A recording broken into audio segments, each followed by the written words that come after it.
दोस्तों नमस्कार। दोस्तों प्रधानमंत्री ने आज हर किसान की हथेली में एक दिन का खर्चा 16 रुपया 32 पैसे रख दिया। एक महीने का खर्चा ये 500 रुपए हो जाता है और 4 महीने का खर्चा 2000 रुपए हो जाता है। प्रतिदिन 16 रुपए 32 पैसे में कोई भी किसान का परिवार क्या क्या कर सकता है, ये आप सोचना शुरू कर दीजिए। क्योंकि इस देश के प्रधानमंत्री को अब लगने लगा है कि इस देश का किसान आंदोलन नहीं कर रहा है, पिकनिक मना रहा है। इसीलिए आज उन्होंने कहा कि दिल्ली की सीमा पर बैठे हुए किसान एक इवेंट मैनेजमेंट के तौर पर है, जहां पर लोग सेल्फी खिंचाने जा रहे हैं। तो हमें लगता है कि इस देश की सरकार के ड्रामे को भी आज आप समझ लीजिए। यह सरकार कैसे एक ड्रामा की शुरुआत करती है, उसमें अपनी अपनी भूमिकाओं को तय करती है और उसके बाद जब पर्दा उठता है तो हर जिस भूमिका में नजर आता है वह किसी थिएटर से कम नहीं होता है। क्योंकि जैसे ही हमने 16 रुपए 32 पैसे प्रतिदिन प्रति किसान के हिस्से में आज 18,000 करोड़ के जरिए निकल कर आए, तो फिर आपके जहन में होगा हम तो सुबह से सुन रहे थे कि 18,000 करोड़ रुपए किसानों को दे दिए गए। जी, अगर मान भी लिया जाए कि किसानों के खाते में वाकई 2-2 हजार रुपए पहुंच गए, तो हर के हिस्से में प्रतिदिन का 16 रुपया 32 पैसा ही आएगा। और इसको दिखाने के लिए जो थिएटर इस देश के भीतर में बनाया गया, तमाम कैबिनेट मिनिस्टर्स को अलग अलग जगहों पर भेजा गया। देश के गृह मंत्री दिल्ली के महरौली इलाके में थे, तो रक्षा मंत्री दिल्ली के द्वारका इलाके में थे। किसी को पटना जाना था, किसी को चेन्नई पे पहुंचना था, किसी को असम में पहुंचना था, किसी को अमेठी में जाना था। हर मंत्री, जितने भी कैबिनेट मिनिस्टर आपके जहन में नाम आते हैं, सबको आप गिनते चली जाइए और हर को हर जगह देश में भेजा गया। वह वहां की जनता के साथ बैठे और प्रधानमंत्री के इस प्रवचन को जरूर सुने। हम प्रवचन आज इसलिए कह रहे हैं क्योंकि यह भाषण नहीं था। इस भाषण के भीतर का 3 सच जो प्रधानमंत्री ने बताया, एक किसान सम्मान निधि, एक फसल बीमा और तीसरा बंगाल के किसानों को ममता बनर्जी वंचित कर रही है जो सरकार सुविधाएं देती है। हमें लगता है आज इन्हीं तीनों पर बात करनी चाहिए। और इसके साथ साथ यह भी बात होगी कि दरअसल सरकार ने खर्च कितना कर दिया इस 2 से 3 घंटे के उस ड्रामे को लेकर जो पूरे देश में रचा बसा गया। यह ड्रामा क्या था? जो भी खर्च आता है किसी भी चीज को राष्ट्रीय प्रसारण के तौर पर आप देश भर में जब दिखलाते हैं, उसमें हर मिनट का खर्चा तकरीबन 5 लाख से ज्यादा का खर्चा आता है। और हमने जब खर्चा निकालना शुरू किया तो उसमें जानकारी मिली कि किसानों के हाथ में तो 16 रुपए 32 पैसे एक दिन के आए, लेकिन प्रधानमंत्री के इस राष्ट्रीय प्रसारण का खर्चा लगभग 6 से 8 करोड़ का है। जो मंत्रिमंडल के तमाम सदस्य देश के अलग अलग हिस्सों में गए, उसका खर्चा तकरीबन 10 से 12 करोड़ रुपए का है। और जो तामझाम तमाम जगहों पर क्रिएट किया गया, कहीं पर शामियाना लगाया गया, कहीं पे कुर्सियां बिछाई गई, कहीं पे दरी बिछाई गई, कहां पे बंद कमरे में तमाम अलग अलग एंगल से कैमरे फिट किए गए, उस तमाम तामझाम को लेकर 200 से 250 करोड़ का खर्चा एक अलग से है। यानी आज 2 से 3 घंटे का जो ड्रामा चलते रहा, उस पर जो लगभग 250 से 300 करोड़ रुपए का खर्च आया, उसके जरिए इस देश के लगभग 15 लाख किसानों को 2-2 हजार रुपए और दिए जा सकते थे। यह बड़ा छोटा सा हिसाब है, क्योंकि हर किसान के हथेली में जब 16 रुपए 32 पैसे आते हैं तो उसको 9 करोड़ किसानों से जब आप मल्टीप्लाई कीजिएगा तो वह 146 करोड़ रुपए आता है। यानी 146 करोड़ रुपए आज एक दिन में 9 करोड़ किसानों को बांट दिए गए, लेकिन उसको बांटने के लिए खर्च कर दिए गए 250 से 300 करोड़ रुपए। यह पहला हिसाब है जो सरकार ने आज खर्च किया। आप बोलेंगे खर्च निकाला कैसे गया? हमने इसका भी बड़ा शानदार उपाय किया, क्योंकि दिल्ली में ही महरौली का इलाका है और द्वारका का इलाका है।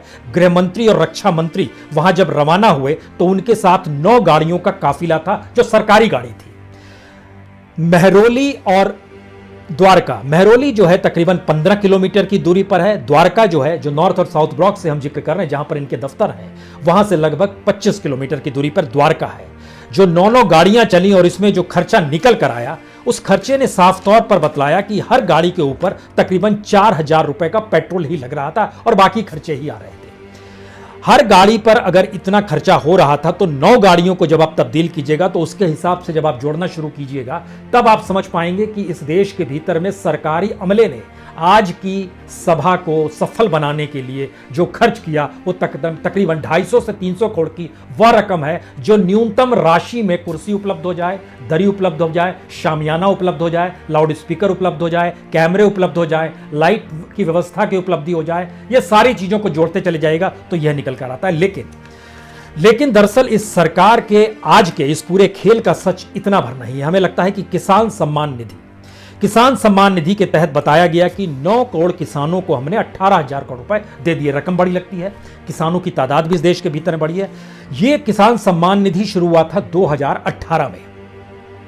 उस वक्त जो कुल किसान बेनिफिशियरी हुआ करते थे उनकी संख्या थी 8,55,88,078। जी, 8,55,88,078 ये कुल बेनिफिशियरी किसान थे। इसमें बंगाल के किसान, जिन किसानों का जिक्र 70 लाख का किया गया, वो तब भी शामिल नहीं थे, आज भी शामिल नहीं है, इसलिए इनको छोड़ दीजिए। जो पहली बार रकम दी गई वह 1/12/18 यानी 1 दिसंबर 2018 को, 2019 में इलेक्शन होने थे उससे ठीक पहले किसानों के लिए ये योजना लाई गई थी। 4-4 महीने में दिए जाने थे। जो पहली बार रकम दी गई वह 8,12,00,000 किसानों के खातों में गई। यह सरकारी डाटा है। दूसरी जब रकम गई वह 1 अप्रैल 2019 यानी इलेक्शन वोटिंग की परिस्थिति पैदा हो गई थी। उसके बाद यह रकम गई तकरीबन 7,46,14,851। यानी ध्यान दीजिए, तो इलेक्शन से ठीक पहले 8,12,00,000 किसानों के पास गया था। इलेक्शन के मध्य में जब अप्रैल, मई, जून, जुलाई इन 4 महीनों की रकम जानी थी तो वह 7,46,00,000 किसानों के खाते में पैसा गया। जब खत्म हो गई इलेक्शन, उसके बाद जब 1 अगस्त 2019 से 30 नवंबर 2019 का जो पैसा जाना था यह किसानों के खातों में गया 5,96,00,000, यानी और कम हो गया। 8,55,00,000 से हम लोग चले हैं, जो कि आ गया 5,96,00,000। और चौथी रकम बड़ी शानदार है क्योंकि सारा खेल इसके बाद ही इस देश में शुरू होता है। 1 दिसंबर 2019 से 31 मार्च 2020 के लिए जो रकम गई वह दिसंबर के महीने में 2,90,02,545 किसानों के खाते में चली गई। लेकिन प्रधानमंत्री को अचानक लगा कि यह बात प्रचारित होनी चाहिए, और जब 2020 शुरू हुआ तो जनवरी के महीने में प्रधानमंत्री तुमकुर गए। तुमकुर में वहां जाकर उन्होंने बटन दबाया और बटन दबाने के साथ कहा कि 6 करोड़ किसानों के खातों में पैसे चले गए। उससे पहले जो सरकार की ऑफिशियल साइट थी, जिस ऑफिशियल साइट को एनआईसी क्रिएट करती है और उसके जरिए बताती है कि किस एनआईसी का मतलब है नेशनल इंफॉर्मेटिक्स सेंटर, जो प्रधानमंत्री किसान सम्मान निधि के लिए उसने जो क्रिएट किया हुआ है, उस साइट पे नजर आया कि दिसंबर के महीने में 2,90,02,545 किसानों के खाते में पैसा गया था। अब 6 करोड़ के हिस्से में अगर जनवरी 2020 में चला गया तो दोनों को जोड़िएगा तो ये बेनिफिशियरी से ज्यादा बन जाता है, 8,90,00,000। इसका जिक्र हमने तब भी किया था, यानी जनवरी के महीने में भी किया जाता जब तुमकर में प्रधानमंत्री ने बटन दबाया और कहा कि खाते में पैसे पहुंच गए। तो बेनिफिशियरी से ज्यादा की तादाद नजर आने लगी, साइट पे नहीं, वक्तव्यों में, भाषणों में, उसमें चीजें नजर आने लगी। उसके बाद से जब हमने ये रिपोर्ट दिखलाई तो सरकार ने अपनी साइट से जो अलग अलग हिस्से दिखाए जाते थे वो पूरी साइट से हटा ली। यानी इससे पहले नजर आता था कि पहले बेनिफिशियरी पहले राउंड में कितनों को मिला, दूसरे राउंड में इंस्टॉलमेंट कितनों को मिला, तीसरे में कितनों को मिला, चौथे के बाद से चीजें गायब हो गई। और आज की तारीख में भी जब आप नेट पर जाएंगे और उसमें लिखेंगे प्रधानमंत्री किसान सम्मान निधि और उसके साथ आप निक खोलेंगे, यानी नेशनल इंफॉर्मेटिक्स सेंटर, जब आप इसको खोलना शुरू करेंगे तो इसमें नजर आएगा कि स्टेटस अपडेट जो दिखाई देगा वह आज ही का दिखाई देगा। लेकिन उस स्टेटस अपडेट में भी जानकारी सिर्फ 4 ही आएगी। वो कितने किसान हैं जिनको 1 इंस्टॉलमेंट मिला, वो कितने किसान हैं जिनको 2 इंस्टॉलमेंट मिला, वो कितने किसान हैं जिनको 3 इंस्टॉलमेंट मिला, वो कितने किसान हैं जिनको 4 इंस्टॉलमेंट मिला। 5वां, 6ठा, 7वां इंस्टॉलमेंट गायब है। 5वां इंस्टॉलमेंट जो दिया गया वो लॉकडाउन से ठीक पहले जनवरी 2020 का था। उसके बाद फिर वो अगस्त उससे लेकर 30 जुलाई तक शुरू होता है। 1 अप्रैल से लेकर, ठीक लॉकडाउन के दौर में आ जाइए, 1 अप्रैल 2020 से लेकर 30 जुलाई 2020 तक कोई जानकारी आपको नहीं आएगी कितना पैसा दिया गया। उसके बाद आइए 1 अगस्त से 30 नवंबर तक के बीच में कितना पैसा दिया गया, कोई जानकारी नहीं आएगी। सरकार से जब जानकारी हासिल करना शुरू कीजिएगा तो सरकार कहेगी जो 20 लाख करोड़ का पैकेज था ना, उसी में सब समाहित हो गया। यहीं से एक दूसरी बात निकल कर आएगी, वो 20 करोड़ का पैकेज, इसका मतलब उस बजट के एलोकेशन से अलग नहीं था। बजट में बाकायदा एलोकेशन किया गया है 75,000 करोड़ का साल भर का, कि हम किसानों को किसान सम्मान निधि के तहत देंगे। वो 75,000 करोड़ में से भी कितना पैसा दिया जाता है, ये फिर एक सवाल है, क्योंकि अगर आज 9 करोड़ किसानों को अगर 18,000 करोड़ दिया गया, इसको आप मैक्सिमम भी मान लेते हैं, तो भी आप एक साल में 75,000 करोड़ रुपए नहीं देते हैं। वो कम ही बैठेगा, क्योंकि अगर जब 18 करोड़ को जब आप 3 से जब मल्टीप्लाई कीजिएगा, क्योंकि 2 2 4 6,000 आप देते हैं, उसको जब मल्टीप्लाई कीजिएगा तो वह लगभग आएगा 74 करोड़ रुपए मान लीजिए निकल कर आएंगे। तो 75 करोड़ रखा गया, लेकिन बाकी समय में देखिएगा तो वह बार बार कम ही नजर आएंगे। ये मैक्सिमम था 18,000 करोड़। इससे पहले जब तुमकर में दिया गया तो 6 करोड़ का जिक्र किया गया, उसमें बताया गया 12,000 करोड़ रुपए दिए जा रहे हैं। तो इस तरीके से एक डिजाइन ये हो गया। दूसरी स्थिति है कि जब लॉकडाउन की स्थिति की जानकारी नहीं है और आज जो रकम दी गई वह भी आपको नेशनल इंफॉर्मेटिक्स सेंटर की किसान सम्मान निधि की साइट पर अगर नहीं मिलेगी, तो इसका मतलब है कि स्टेटस रोज ठीक तो किया जा रहा है, लेकिन कुछ भी चीजें जुड़ नहीं पा रही है। इसलिए इस देश के किसानों को समझना है कि वाकई पैसा उनके पास आता है या नहीं आता है। क्योंकि जब इसका हमने और हमारी टीम ने एनालिसिस करना शुरू किया तो जानकारी मिली कि जो 8.5 करोड़ किसान 2018 में थे और अब 9 करोड़ किसानों का जिक्र किया जा रहा है, लगभग 1:3 का रेशियो रहता है, यानी हर 3 किसानों पर एक ही को मिल पाता है।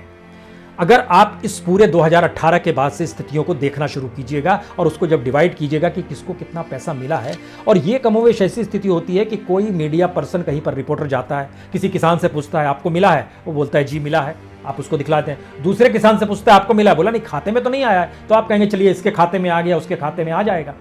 तीसरे से पूछते बोलता हमारे खाते में भी नहीं आया, तो आपको शक होता है, तब तक आप चौथे के पास जाते हैं, फिर वो बोलता है नहीं खाते में आ गया है। तो पहली स्थिति यह है कि किसान सम्मान निधि एक दिन में 16 रुपए 32 पैसे पर चलता है। इससे क्या क्या हो सकता है, आज प्रधानमंत्री जब बात कर रहे थे तो लग रहा था कि जैसे इसी 6,000 की रकम से जो साल भर में मिलती है उसी से उनका जीवन तर गया है।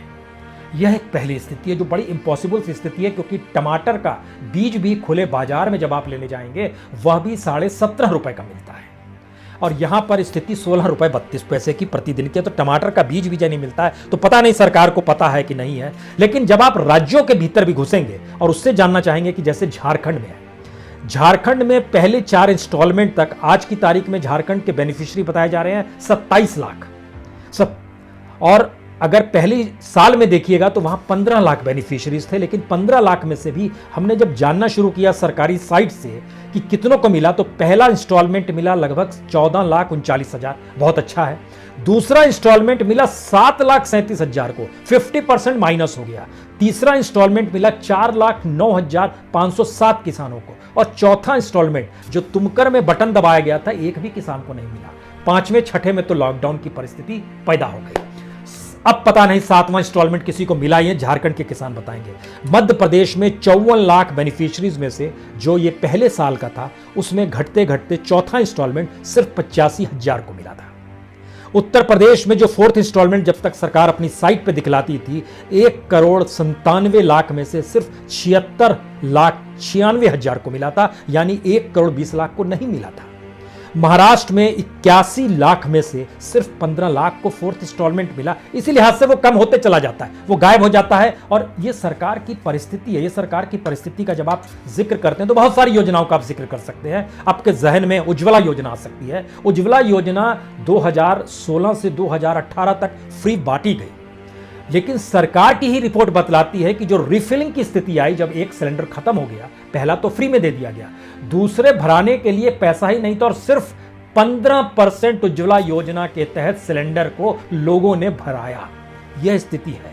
और देश के जो 9 बड़े स्टेट हैं, जिसमें बिहार भी है, जिसमें महाराष्ट्र भी है, जिसमें यूपी भी है, वहां पर लगभग 5 महीने एवरेज निकल कर आया कि रिफिलिंग कराने की स्थिति में जो करा भी रहे थे वो 4 से 5 महीने में करा रहे थे। यह इस देश की आर्थिक स्थिति का एक नजरिया है उज्ज्वला योजना के तहत भी। लेकिन बहरहाल हम किसान सम्मान निधि पे हैं, और आज प्रधानमंत्री ने पॉलिटिकल चोट भी पश्चिम बंगाल पर की, और यह कहकर की कि दरअसल पश्चिम बंगाल के किसानों को वंचित रखा गया है। 70 लाख किसानों को लाभालाभ हो जाएगा अगर उन्हें मिल जाए ये सुविधा। तो इसके ठीक पैरेलल में एक दूसरा सवाल है प्रधानमंत्री ने आज केरल का जिक्र भी किया। केरल में मंडी क्यों नहीं, आप उसका विरोध क्यों नहीं करते हैं, वहां पर मंडी होनी चाहिए। बिहार में सबसे पहले 2006 में मंडी नीतीश कुमार जी ने हटा दी थी, खत्म कर दी थी। बिहार की स्थिति प्रति किसान की आय जो है वह एक महीने में 3,558 है, सबसे कम है, बंगाल से भी कम है। बिहार के किसानों को ये 6,000 रुपए मिलता है, उसको जोड़ने के बाद हम आपको ये स्थिति बतला रहे हैं कि उनका जो एवरेज निकल कर आया 3,558 रुपए का जब निकल के आया, इसका मतलब है वहां किसान सम्मान निधि भी नहीं पहुंच पाता है, यानी प्रतिदिन का 118 रुपया बिहार के किसान। बंगाल के किसान प्रतिदिन 132 रुपए। बंगाल के किसानों की स्थिति अच्छी कतई नहीं है, ये बिल्कुल सही बात है, लेकिन जहां पर किसान सम्मान निधि मिल रहा है उस राज्य की स्थिति तो बेहतर होनी चाहिए। उसमें एक सबसे निचले स्तर पर बिहार है, जो उत्तर प्रदेश का जिक्र अगर करें जहां सबसे बड़ी तादाद में है, तो वहां प्रति किसान की आय प्रतिदिन की 157 रुपीस है और महीने भर की 4,721 रुपए है। अब आप सोचिए कि पश्चिम बंगाल लगभग 4,000 और उत्तर प्रदेश लगभग 4,721 रुपए। 5 स्टेट ऐसे हैं जिनकी आय जो है हर महीने की 5,000 रुपए से कम है। उसमें 6 राज्य, उसमें बिहार है, उसमें उत्तर प्रदेश है, उसमें झारखंड है, उसमें उत्तराखंड है, उसमें पश्चिम बंगाल है, उसमें उड़ीसा है। लेकिन जहां पर अब 6,000 दे रहे हैं, और आज जब टेलीविजन स्क्रीन पर यह चल रहा था कि हमने इस 6,000 में तो कमाल कर दिया, ये भी खेती कर ली, वो भी कर लिया, ये भी अब सोच रहे हैं, वो भी सोच रहे हैं, कैसे संभव है? तो क्या या तो प्रधानमंत्री या उनको बताने वाले लोगों को जानकारी नहीं है कि खेती में कितना पैसा लगता है, या उन्होंने हिसाब नहीं लगाया कि दरअसल प्रतिदिन एक परिवार को सिर्फ 16 रुपए 32 पैसे ही वो दे रहे हैं। 12, यह एक दूसरी स्थिति थी। तीसरी स्थिति, पश्चिम बंगाल की स्थिति समझ ली, किसान सम्मान निधि को आपसे समझ लिया। तीसरी स्थिति रोचक है, उन्होंने फसल बीमा, प्रधानमंत्री फसल बीमा का जिक्र किया, और उसका जब हमने डाटा देखना शुरू किया कि प्रधानमंत्री जिन बातों का जिक्र कर रहे हैं उसमें कोई एक ईयर तो लिया जाए, तो प्रधानमंत्री ने फसल बीमा जब 2015-16 में जब शुरुआत की थी और उसके बीच में हम आए, तो हमने कहा कि प्रधानमंत्री का जो एक ईयर लिया जाए जिसमें सारा डाटा मिल पाए, वो डाटा 2017-18 का नजर में आया। जो इंश्योरेंस कंपनी को जो प्रीमियम किसानों ने दिया और किसानों को जो इंश्योरेंस कंपनी ने प्रीमियम दिया, इसमें किसान भी देता है और सरकार, राज्य सरकार और केंद्र सरकार भी प्रीमियम जो इंश्योरेंस कंपनी होती है उनको देती है। जो प्रीमियम दिया गया वह 21 राज्यों के तकरीबन 2,46,83,662 किसान, एक साल में इतने किसानों को लेकर 21 राज्य ने प्रीमियम दिया। जो प्रीमियम की रकम थी वह थी 7,984 करोड़, जी 7,984 करोड़ ये प्रीमियम दिया गया। अब सवाल है इंश्योरेंस कंपनी ने किसानों को कितना दिया?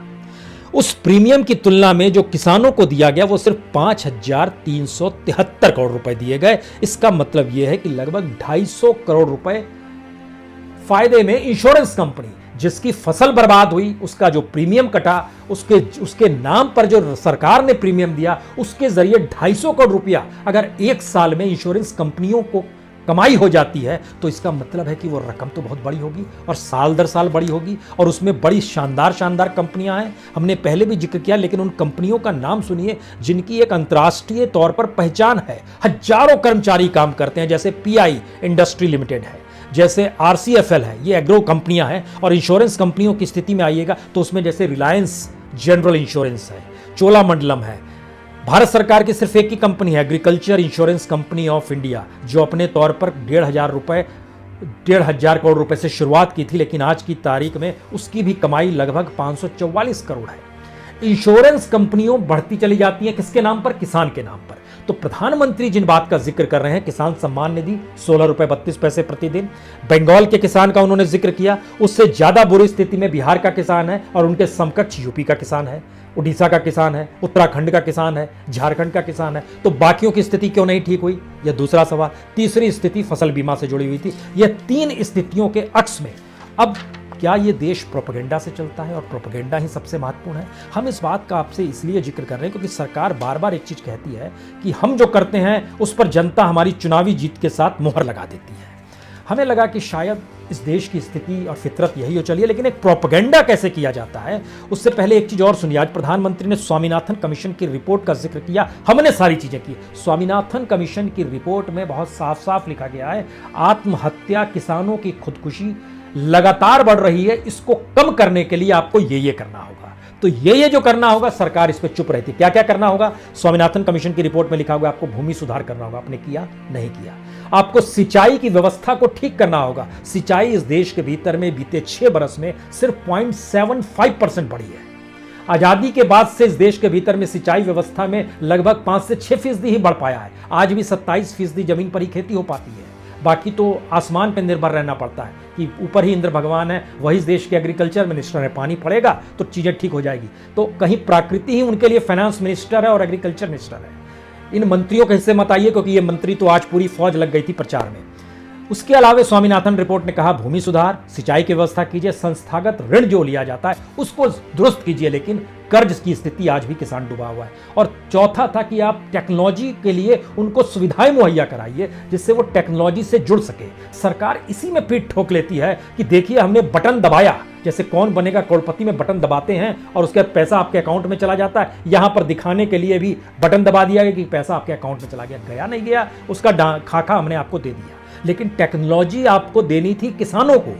आप कह रहे हैं गवर्नेंस में हम टेक्नोलॉजी ले आए, तो आपके पास क्या उपाय है? आप तो एक ऐसी टेक्नोलॉजी ले आए जिसमें सारे देश के कैबिनेट मिनिस्टर, चाहे वो फाइनेंस मिनिस्टर हो, चाहे वो लॉ मिनिस्टर हो, चाहे वो एग्रीकल्चर मिनिस्टर हो, चाहे इस देश के भीतर में कॉमर्स मिनिस्टर, कोई मंत्री हो, रेलवे मिनिस्टर हो, कोई, सभी तो आज एक दिन आपके उस पे टूर पे निकल गया था कि हमको प्रचार प्रसार करना है कि किसान जो आंदोलन कर रहे हैं वो पिकनिक मना रहे हैं, सेल्फी लिया जा रहा है। ये कहा क्यों गया? यह भी आपके जहन में एक सवाल होना चाहिए। ये आज प्रधानमंत्री जिस गुस्से से भाषण दे रहे थे उसकी एक स्थिति आज पार्लियामेंट के भीतर नजर आई। पार्लियामेंट में जब प्रधानमंत्री पहुंचे, पूर्व प्रधानमंत्री अटल बिहारी वाजपेयी जी के जन्मदिन के मौके पर, वहां पर उनकी प्रतिभा पे फूल पुष्प चढ़ाने थे।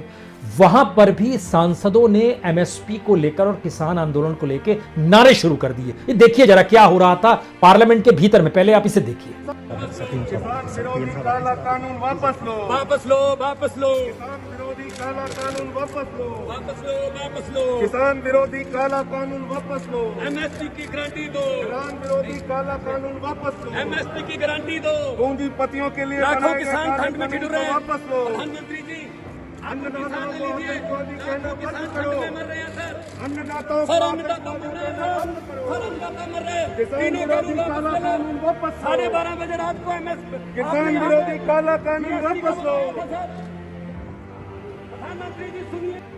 तो गुस्सा इसी बात को लेकर था कि दरअसल प्रधानमंत्री इस बात को बर्दाश्त ही नहीं कर पाते हैं कि कोई उनका विरोध करे या कोई उनको उनके साथ किसी बात को लेकर तर्क करे। तो सवाल है कि किसान भी बातचीत क्या करेंगे और कैसे कर पाएंगे? शायद इसीलिए एक दूसरी लकीर किसानों को इस आंदोलन को लेकर भी खींचनी होगी, जिसका रास्ता शायद पीएमओ नहीं जाता है, जिसका रास्ता शायद इस देश का कृषि भवन की तरफ नहीं जाता है, जनता के बीच जाता है और जनता की समस्याओं को एकजुटता के साथ चीजों को रखने की स्थिति है। उस पर फिर कभी बात होगी। लेकिन जो स्वामीनाथन कमेटी की रिपोर्ट ने की और जो दलवई कमेटी भी बैठी थी 2022 में आय दुगना करने के लिए, उसने भी कुछ सुझाव दिए थे, आपने उसको भी इंप्लीमेंट नहीं किया। उसने बहुत साफ तौर पर कहा था कि फसल और पशुओं की उत्पादकता को आप बढ़ाने की दिशा में काम करेंगे। क्या काम किया आपने? कोई नहीं जानता है। संसाधनों का बेहतर प्रबंधन की व्यवस्था आप करेंगे, आपने इस दौर में कुछ नहीं किया।